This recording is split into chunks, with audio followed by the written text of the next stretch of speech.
Hello, this is Robert Rickover at Body Learning, and today my guest is Ariel Weiss, an Alexander Technique teacher who works in Center City, Philadelphia, and Wallingford in Delaware County. Ariel also teaches at the Curtis Institute of Music and the University of the Arts, both in Philadelphia. Ariel has been an Alexander teacher for over 20 years, and we're going to be talking about how the Alexander technique can help musicians. Ariel, welcome to the show. Thanks so much, Robert. Ariel, would you begin by giving our listeners just a very short definition or description of the Alexander technique, and then talk, if you could, provide a specific example of how the technique has helped a musician in your own teaching practice. Sure. So as an Alexander Technique teacher, I help people learn about their own coordination and how their thinking affects their functioning. So they learn about how they move and how they direct their thinking and how that affects the outcome of whatever it is they're doing, whether that's playing an instrument or sitting at their computer or just going about their lives. Mm-hmm. And So yeah, go ahead. I'm sorry. Yeah, no. So with musicians, I have helped a number of musicians, unfortunately, who've come into my practice because they've injured themselves. Uh, Musicians work very hard at what they do, and they work for very, very long hours at what they do. And if they're straining themselves even a little bit, that's going to get compounded with all that repetition. So what I like to point out to musicians is that they haven't learned about their own working parts. They've learned an awful lot about the instrument and about the music. And what I like to fill in for them is about their own working parts. So for instance, I have right now a clarinetist in my practice who was unable to play for several months. So that was a bit of a urgent case. And we have been working steadily to show him how his arms can move freely, how if he doesn't tense up his neck and his shoulder, his arm is then able to move more freely. And then when he goes to press down on the keys, he's not adding undue pressure that's going to get him in trouble. So I'm happy to say he's back at work. Mm-hmm. And could you give maybe one more example, a specific example of a musician or instrumentalist or singer who you've worked with? Certainly. The other kind of main category that I've worked with is musicians who have some form of stage fright, which is actually quite common among performers and often not talked about or supported. So what we work with is how they're responding to that stimulus of getting upset or anxious, either about a specific performance or an audition. Sometimes it's a very specific note or passage, and we work quite directly with learning to respond in a new supported way to help them kind of work through that transition. And that's been also hugely successful and helps people do what they want to do. So I'm putting myself I'm trying to imagine being a musician, which I'm not, but listening to this and wondering, what is it that you as an Alexander Technique teacher can show me or help me with that my music teacher would not be able to do? Well, I think there's two main ways that an Alexander teacher would work with a musician in a different way. One is that we fill in a lot of information about, or at least I do, about their physicality. Really some specific and more accurate information about their working parts, showing them how the two bones of the lower arm function quite differently for two different actions of rotation and flexion and extension. Musicians aren't really taught so much about their own physicality. and physiology. And singers are taught some, and unfortunately, what they're taught is not always very accurate. So they have some strange ideas about ribs and diaphragms and things. And so to get that more accurately mapped often clears up a lot of excessive tension just in that action. Then we add in paying attention to how they're approaching that whole activity in terms of where their attention is and the quality of that attention. So a lot of times what I've found with people with stage fright is that they're quite ferociously narrowing what they're paying attention to. Now, that's not going to help them play music successfully. It's going to help them get more anxious. So they can actually learn to expand their awareness and pay attention to themselves physically. They can pay attention to the support underneath them, in addition to the music, the maestro, listening to the other members of the orchestra, etc. So if a musician came to you for a lesson, either because they were in pain or perhaps because of stage fright issues, or maybe because they feel that there is the possibility they could play better and somehow Yes, their body, their physical functioning is not what it maybe could be to get the best out of their instrument. What would what would typically happen when they come to your studio? well, we first talk about what they're experiencing as they play, and from there, most often I'll watch them as they play or sing, and I'll look for where they might be interfering in a way that they don't quite know about. So they may sense tension in their shoulders, they may they may feel the tension in their hands, and they may not know that that tension is related to, they most often don't understand that that tension is related to a larger pattern of movement and often extra movement and extra force that's not directed in a way that's helping the music playing. It's helping getting them tense. So So I'll watch them play. yeah. Yeah, So they may be aware that they are tense or creating some harmful tension when they play, but they may not know. They may not fully understand the pattern and perhaps how to usefully intervene to reduce it. that's correct. Yeah, and that's what you would show them. Absolutely. So And could you say a little about how you do that in terms of you talk to them, and you also use your hands, I assume, to very gently guide them or to suggest a different way of standing and playing and that sort of thing? yes, I use my hands to show them another possibility, and often we'll do table work to kind of get them moving more freely, because then when they go to pick up their instrument, that's already going to give them a slightly different experience. Say a And then little we, bit about table work because that's a sort of an Alexander technique term, and maybe if you could just describe what's involved with table work and what its purpose is. certainly. So a student will lie down on a table, semi-supine, that is laying on their back with their knees up to give some relief to their low backs. And we generally put some books underneath their head to provide support. And then I will use my hands to very gently guide the student in a movement in a direction of lengthening their spine and widening their backs and freeing their limbs away so that we're undoing some of the chronic and sometimes invisible holding and compressing that we all somehow get in a habit of doing.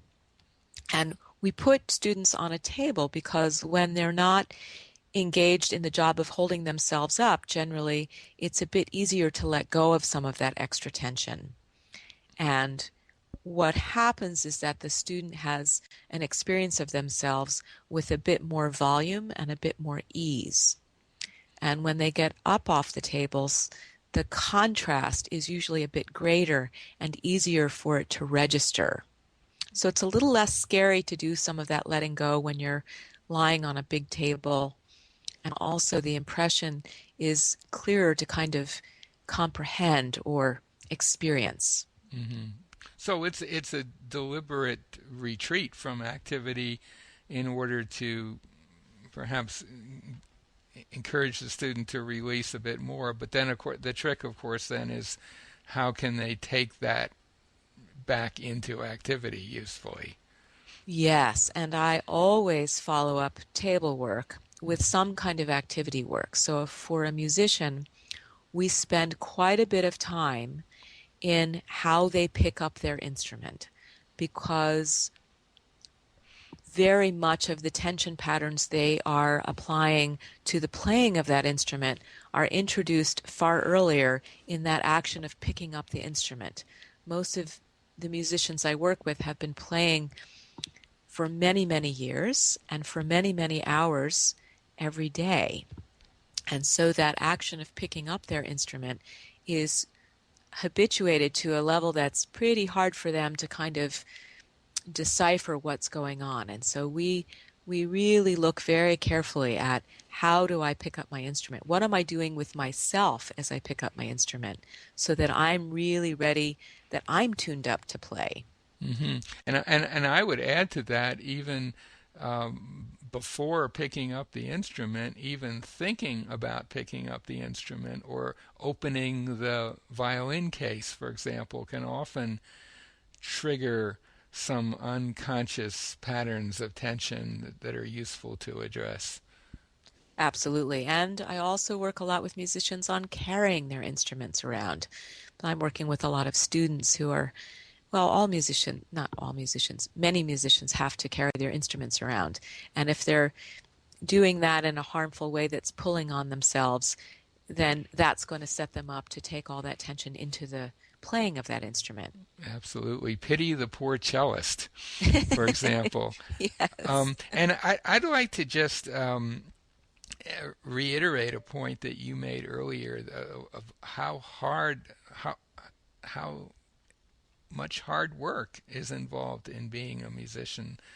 That before I came to the Alexander Technique, before I became a teacher, I always assumed that the people who really worked hard were professional athletes, for example, that sort of thing. But when I first started teaching, for one reason or another, a lot of my early students were musicians, and I very quickly realized that they were putting demands on their bodies that were pretty amazing to me. Students who would be doing a couple of shows a day if they were in an orchestra, for example, a music like a musical play. They'd be in the orchestra and they had rehearsals and practice, and it just doing the same basic movements over and over again for hours and hours a day is an incredibly demanding it's incredibly demanding on your body, and so it really is important that you look after that body and look after how it's being used as you play your instrument. Yes. And what's particularly exciting to me is that often people who come into my teaching practice come in because there's a problem.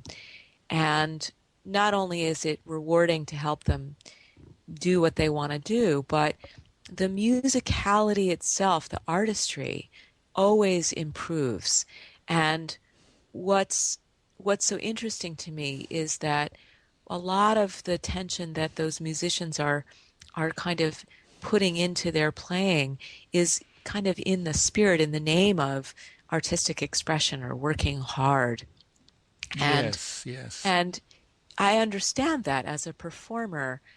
My own background is in dance and choreography, and I understand that real passion to express yourself. And I also understand uh, all too well how putting tension, we misunderstand the tension as the expressiveness. It's like a bad translation. And when we take that tension away, what we start to get is really well aimed work so that the work is going right to the music, right to the expression, so that I see musicians, instrumentalists, where the two arms really start to work well together in a very well coordinated way, and I can hear a change, and they can hear a change, so that they get more fluidity and more musicality and more connection to the emotion of the music, which is often surprising to them because when I ask them not to press into their necks, it can be frightening. They feel like they're not putting their all into it. And so it's really something new to learn to put your all into it without the tension is a new experience. Absolutely, and I think you've raised a really good point that a lot of times musicians, and not just musicians, but people in a lot of different fields, tend to equate tension or trying hard with with with a, as a thing to do to make the performance better. Yes. And really, often that trying hard is just adding unhelpful tension to your body, and in fact is restricting the quality of the performance. I know that in my own experience with workshops, for example, where you might be working with a singer and might be helping her to sing with less tension, and everyone in the room just immediately can sense that the sound is fuller and freer, but the singer might initially think that's not legitimate singing. There's not that tension that I associate with singing, and so it takes a little work, a little feedback to really get that through to a musician at first sometimes. Well, yes, because what we're asking our students to do is to suspend for a moment what they know or think they know about support, Hmm. because they have been supporting themselves in a particular way that's not necessarily supporting them more, but that is what they associate or equate with support. And so to get them to willingly kind of suspend for a moment what they know and believe. And what I ask them to do is to find out if it's working better.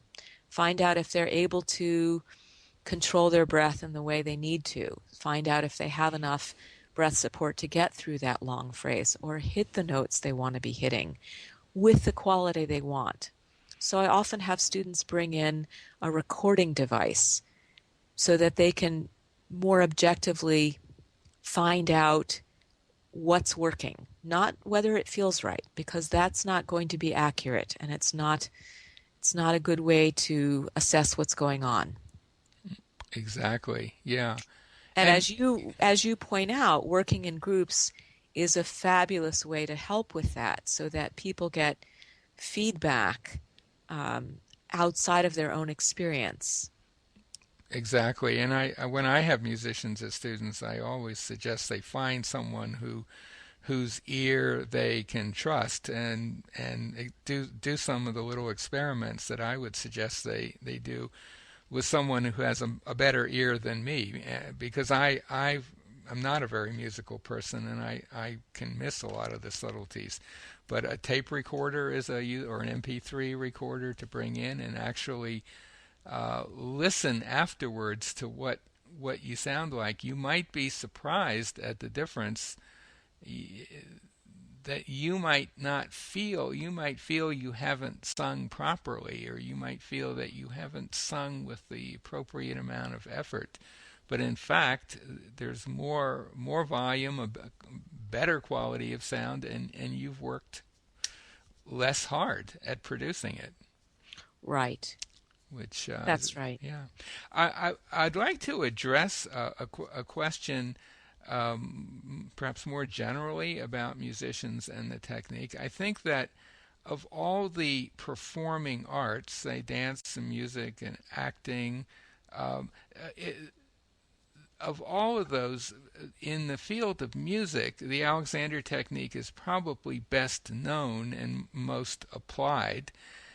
At the same time, I sometimes run up against misconceptions about the Alexander technique by musicians who haven't had any experience with it. Could you address some of that yourself?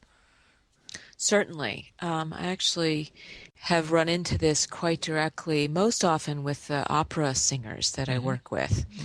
And vocalists sometimes think that Alexander Technique is going to teach them to relax and that that's not going to help them sing. And I quite agree that learning to relax is not what opera singers or other vocalists need to do. Um, what is missing in that not very good translation of what we do as Alexander Technique teachers is that um, a sense of relaxation or collapse would be quite harmful to a singer. That is not, you are not going to be able to sing with support if you collapse onto yourself. And unfortunately, that's what most people do when they think of relaxation. So part of the problem is the word itself. It has come to mean something in most people's minds today. Typically, it means collapse, sort of sink into yourself, and people will say, "Oh, now I'm relaxed." But if the original meaning of relax, and I believe the way it was used maybe a century or so ago, it really sort of suggests uh, not having not having any unnecessary tension. But it doesn't mean collapsing. It doesn't mean kind of giving up the ghost. It just means you're not doing stuff that's not helpful to the task at hand. That's correct. And it's about working with the utmost efficiency and clarity so that you're using just the right amount of force in just the right direction. And artists really understand this. They understand the subtlety, the impact of very subtle changes. And they understand that, unfortunately, more locally, kind of right at the instrument. And they don't always understand that as a more kind of global equation. And so, really, one of the most important things I'm doing with musicians is kind of filling in this idea that playing music is a partnership of them and their instrument. The instrument cannot play itself. And so the more their understanding of how they move fills into that puzzle, the more successful and wonderful they're going to be at that task. Hmm. And another misconception that I have run into, and I'm guessing you have too, is a musician. And I see this particularly with singers, but I think in general that there's an idea that an Alexander teacher is going to ask you, is going to somehow interfere with your playing technique, is going to and or singing technique, and is going to sort of take away the oomph from it. You're not going to be Ah, sort of soften it in a way that is actually not going to sound as good or as exciting. Could you address that one? oh, sure. I'm glad you're bringing that up. This comes about in a couple of different ways. One is as students are kind of bravely going into uncharted territory and really being brave enough to approach their instrument or approach music in an unhabitual way, sometimes, understandably, they won't bring all that they know musically into the process as they're paying attention to freeing up their necks and moving with more ease and more efficiency. So, in other words, um, they may not bring all the thinking they need to about their breath support or about the musical technique. And it may take them a little while to kind of integrate that back into the activity. So in other words, if I can try to be more simple for a moment, when they start to think about their own use and functioning, they'll kind of quit thinking what they need to think about musically or artistically. Because that's the new thing they're learning with you It's the initially. new thing, and it's kind of hogging their attention, if you will. Hmm. And so what I'll point out to them is I'll ask them to bring that thinking back right away so that they don't think they have to learn Alexander Technique perfectly and then add the music back in. Right from the get-go, I'm going to encourage them to use their awareness, use their thinking in a very integrated way. So they have to anticipate if a long phrase is coming up, they're going to have to take a big breath of air in before that big long phrase, or they won't make it through, no matter how free their neck is. So they have to add that thinking back in, and they have to practice it that way. Hmm. So that's one idea, and that's a big one that comes up quite a bit. Hmm. Is there anything else that you would like to say to a musician who's listening to this podcast that might be helpful information for them? Well, the other thing I wanted to say about this idea that their technique will change is it probably will. And, I really believe in a safety net. And so I speak very candidly with my instrumentalists and singers and tell them that I do not have the power to take their habits away, and their old habits are still there. And if they have an audition or a performance that day or the next day, that absolutely they should go ahead and do what they need to do to get through that performance and get through that audition. That learning to use ourselves in a new way is a process. It's a process that unfolds, and I'm happy to say a process that where we can improve. Our ability to improve is really endless. And so as we navigate our new use and our new capability, we have some choices about what we're ready to use and what's really consistently available for us. And it evolves over time. It And evolves over and time. and in line with that, I mean, something I tell my students who are musicians is explore the ideas that we're working with in non-pressured situations initially while you're practicing, for example. Probably not the first time when you step out on the stage at Carnegie Hall might not be the best time to do your first exploration of the Alexander technique. Yes. Explore it on your own, explore it with your friends. Certainly, during a lesson with an Alexander teacher is a very safe place. I always point out that if I ask a violinist to say to play something for me, I say, and by the way, this is not a master class, and I'm not even a musician, so it doesn't matter whether you get all the notes right. We're not really so interested in that right at the moment. We're interested in how you're functioning as you're playing the instrument, and your musical training. You can bring that back whenever you want, but right now we're working more about you than the instrument. Yes. And actually, one of my very favorite stories of working with a musician uh, was a kind of success story that doesn't happen often.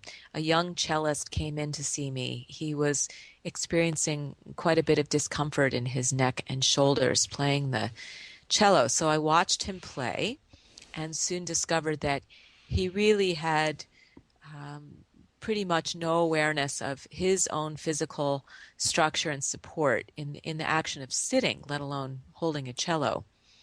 And in one lesson, I kind of introduced him to his pelvis and the idea that he could sit on his pelvis, and kind of showed him the bony structure and made a few suggestions. And he thanked me and he went off, and I saw him backstage and asked him how he was doing, and he said, "Great."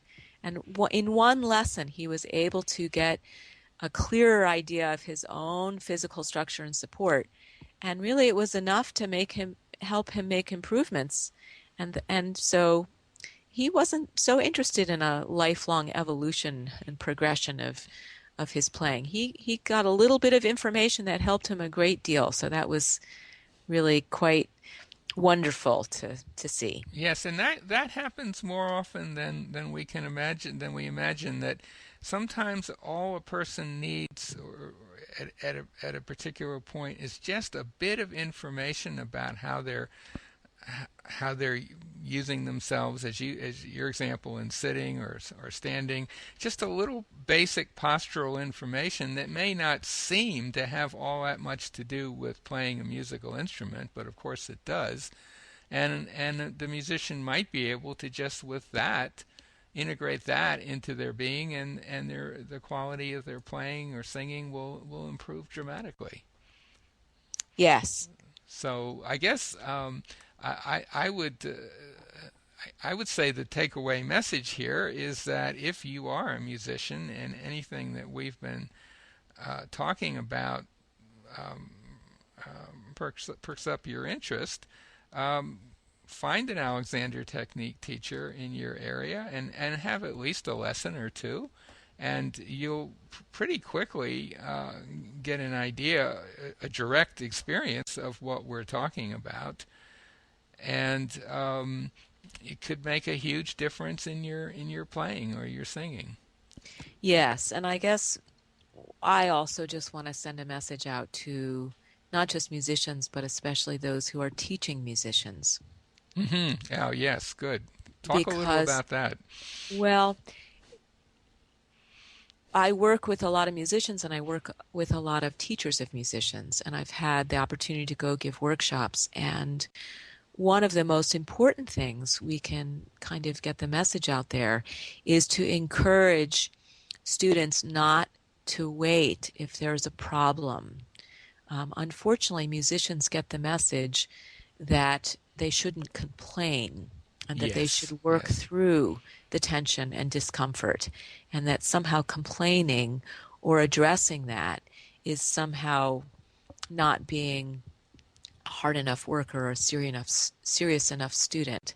And that can end careers. And so, what I want to say is that there is help available, and that the sooner someone comes and learns, even before there's a problem, um, to go and teach musicians about their own working parts can really help their artistry and help avoid problems in this very demanding activity that they do. So that's my message: is not to wait and not to encourage people to ignore their own physical discomfort, because it's information that's not to be ignored. I think that would be a perfect place to end our conversation. My guest today has been Ariel Weiss, who's an Alexander Technique teacher in Center City, Philadelphia, and Wallingford in Delaware County. She also teaches at the Curtis Institute of Music and the University of the Arts. They're both in Philadelphia. Ariel, thank you so much for being on the show today. Thanks so much for having me, Robert.